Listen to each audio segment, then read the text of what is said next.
This is the Dan Gemus Real Estate Show. Heard every Saturday and Sunday from noon to 1 p.m. right here on AM800. Thank you for doing a good job as always. Now back to the show with broker owner and host Dan Gemus.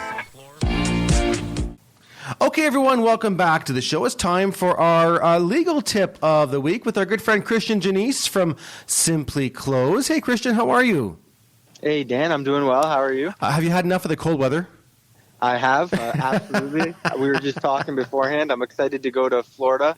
Oh, no doubt. Oh, my goodness. It feels like this winter has just gone on forever and ever and ever. So we're nearing the end of February almost, and come on, spring. Couldn't be more excited. Time flies. Doesn't it? Holy moly. Yeah. Well, you guys have little Elle now. How old is Elle? Is six months? Yeah, she's about to be 6 months. All right. There you go. How's the first 6 months been? The last 3 months have been better than the first 3 months. Definitely. Except last night, she was crying a lot. Oh, no. Well, that's all part of the fun, you know. So you're taking her with you to Florida? Yes, we are. Oh, so it'll be your first flight. It is going to be your first flight. Oh, boy. Piece of cake. We had no problems with the kids. You guys will have fun. It'll be fun. I know. I'm excited but nervous at the same time. I hope she's not going to be one of the babies that cries the entire flight. You know what? If parents aren't as stressed, then baby hopefully will do better as well. And remember, as parents, because our kids have flown quite a bit. We've got 3, obviously, as you know. And over the years, we've had crying babies on flights. And everybody around, if they have kids, they completely get it. And so I've noticed that. 100%. Going around here, like restaurants and stuff. People do not care. It's not. Yeah, I think the parents care more than people around them. So it's absolutely true. It truly, yeah. So don't stress about it. It'll be fine. But we'll talk before then. But have fun on your trip if you're not on the show before then. Okay, so listen, a great topic today, all about small claims court. Yeah. So I thought, we've talked a lot about the contracts and what happens if somebody breaches, and we've suggested briefly, you may have to pursue a claim in small claims court, but I thought maybe I'd just shed a little bit of context or shine some light on what that might look like if somebody does have to go to small claims court. I find that people often throw around, like in the shows, like on TV in the U.S., right? I'm going to sue you for this and that and this, and it's not as simple as that, and it's not as easy as it is in the States. Is it really to kind of win a case? There's probably a bit more common sense here in Canada. Yeah, it's not as litigious here in Canada as it is in the States. Small claims court is made for you to basically be self-represented for the most part. So what my tip for people is to, obviously, as you've probably seen just from being in the industry long enough, is that the first thing is to know when you should actually sue. Sure. When you hit a certain amount of damages, you may want to consider suing. That amount is going to be based on personal preference, but at the same time, if you're having a dispute over a microwave that costs $200, for example, it costs $180 to file. 108 or 180, I forget, but to file the claim in small claims court, and then you have to wait 2 years, at minimum. So here in the province, aside from small claims court, would the next step be Supreme? Yeah. So if you can't, so small claims court, you can only go there if it's under 35,000. Okay. Anything over 35,000, you have to go to Superior Court. Oh, Superior. Sorry, not Supreme. Superior. Right. Well, yeah. Well, the Supreme Court's the highest court. Oh, okay. All right. If you go to the Superior Court and you lose and you want to appeal it, you can go to the Court of Appeal, and then if you want to appeal that, you can go to the Supreme Court. But only you have to get permission to go to the Supreme Court. Okay. It's not by right. But for small claims court, so one of the considerations is, one, what are your damages, right? And to determine whether it's worth it for you to pursue a claim or not.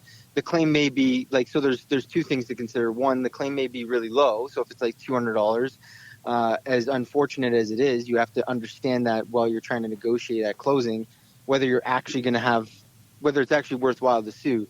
On the flip side, if you have a claim that's, say worth $40,000, you may want to consider waiving the $5,000 beyond the $35,000 limit. Sure. For the sole purpose of keeping it out of the Superior Court, because it's a lot cheaper and a lot faster to go through the small claims court system.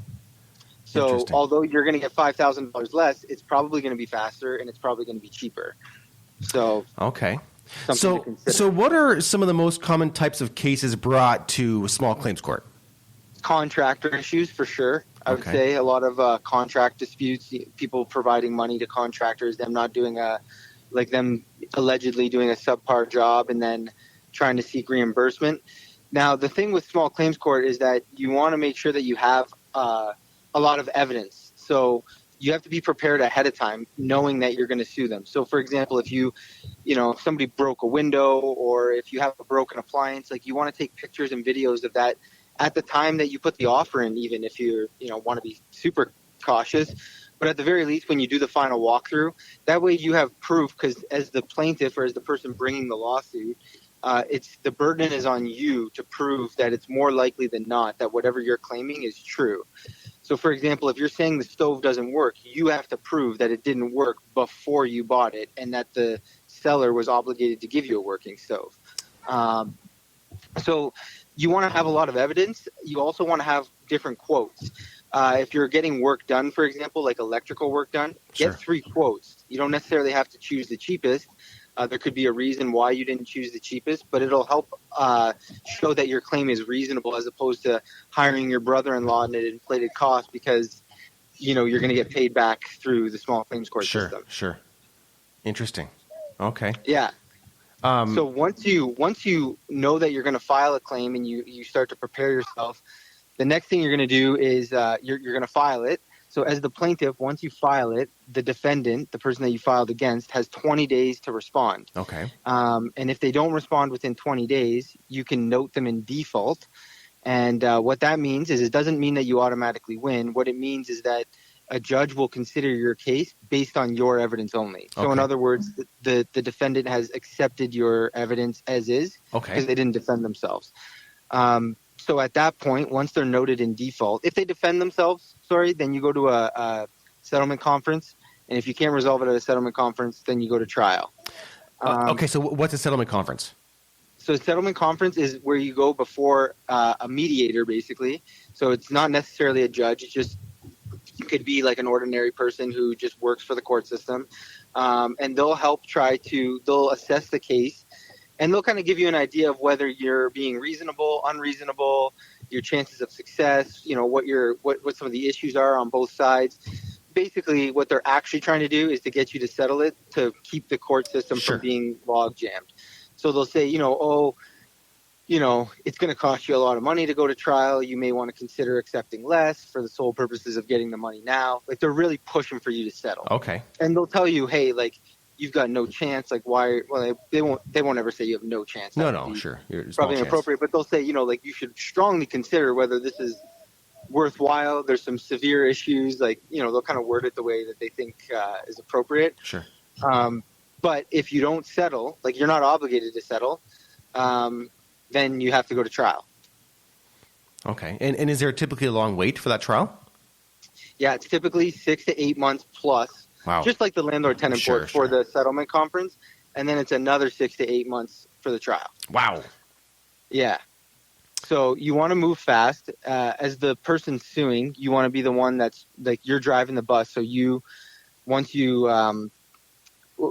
find out that there's not going to be a settlement, you should immediately set the action down for trial, which is just basically you should schedule it. Schedule it because it's going to take a long time for it to be actually scheduled and for a date to be provided, which you'll just get the date by email, by the way, for both the settlement conference and the trial. Now, I know you mentioned that in small claims court, people might not have a lawyer, but how often do you find that to be the case in small claims court where someone is self-represented versus, hiring themselves a lawyer? I guess it depends on the issue. Yeah, exactly. It depends on the issue and it depends on the amount. So if it gets closer to the higher amount of $35,000, I would say in those cases you typically have more lawyers. But there's a lot of self-represented people, and the system is not very complicated. So if the defendant doesn't defend themselves, you can note them in default, which means that you don't win, but they can no longer defend themselves unless they bring an argument saying that they were unfairly noted in default. Sure. But then you get default judgment, which means that the judge will do an assessment. Again, you don't win. You may win, but it's not guaranteed that you win. The judge will do an assessment based on what you've provided and say, okay, here's your judgment. So this is where it determines whether you should be self-represented or hire a lawyer, because all of this is great. okay, let's say you win a trial or you get the default judgment. The next biggest thing, and this is probably the most complicated thing of the small claims court system, is, okay, now you've got this judgment, but now you have to enforce. And this is something that when I was talking about preparing ahead of time, you want to make sure that you do your research on the person that you're trying to enforce against. Sure. Ahead of time, because if, for example, they're self-employed, it's going to be very hard to garnish their wages because they may not pay themselves. The other thing is that if they, don't have a job or don't have a house, or, like a lot of contractors will rent, they'll have multiple companies, like they get paid a lot in cash. So although you've got a judgment against them, on paper, they may never really make much money. Okay. So you have to consider whether it's actually going to be worthwhile for you in terms of, okay, once I get to the end, am I going to be able to collect this money? Now, if the person has a house, in particular with a mortgage, you can put a writ, like a lien against their name. And when they go refinance or sell the house, they'll have to pay you. That will pop up. Sure. But if they don't have a house and they don't have a mortgage, obviously, then that's going to be more complicated. Complicated is not good. But like you said, it depends on the situation, and you would definitely want to research before moving forward, because you could be wasting your time and everyone's time and your money. Yeah, and I've seen a lot of people who they win, and then they're kind of shocked to find out that the court system doesn't just go pull the money, doesn't go grab them by the neck and say, here, pay up. Like, there's a whole other process after you win on how to collect the money. Going back to a settlement conference, I was actually involved in one. This is going back about 10 years ago. And it was over a real estate transaction, and we represented the sellers. They sold a house with an above-ground pool. The buyers had done a final walkthrough the day before. The pool was working fine. They claimed that when they took the house the next day, the pump was no longer working. So they were going after, it was hundreds of dollars. It was not much money, but we ended up getting brought into that. And we were involved in the settlement conference. And in fact, like you mentioned, the mediator at the time said you have to be able to prove that by the time you walked through that front door with the keys and walked out the back door, the pool didn't stop working in that moment. Exactly. So it was all for nothing, but it went nowhere. But that's how detailed they would wanted the proof to be. And it's reasonable, because sometimes people will live at a property for like a week and, say they don't take care of something, or say something just breaks, ordinary wear and tear. Sure. If that's the case, you can't just go after the seller, because at the time that they gave you the property, everything was working as intended. Yeah. Well, there you go. Elle has a lot to say about this too, I hear. I know. She's our I love it. Council member. The best. Okay, listen, awesome. If someone has any questions for you, Christian, what's the best way to reach out? They can actually call Elle. She has a lot to say.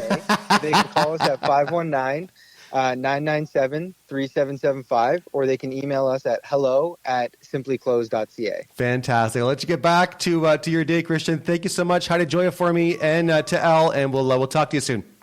All right, take care. See you soon. Bye. It's Christian Janisse with Simply Close. Lots of great advice there. And at the end of the day, you want to be careful and make a good judgment call as to whether or not it's worth proceeding with a small claims court case, right? So there you go. Lots of information there. I'm back with Heather Marintet next, right after this, right here on the Dan Gemus Real Estate Show.